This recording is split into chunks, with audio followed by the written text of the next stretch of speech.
In May, I had meetings in Strasbourg, and then I hightailed it after the meetings down to Geneva, and I got in to see our friend, the Large Hadron Collider and Collider, and I'm pretty happy that I did that because they're going to shut it down.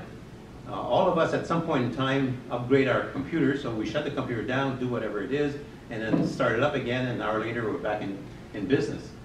When you shut down the collider, it takes a little bit longer than that.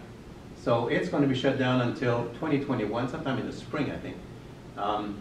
And so Rick, you were hoping to go there and actually get into the tunnel when it's dormant.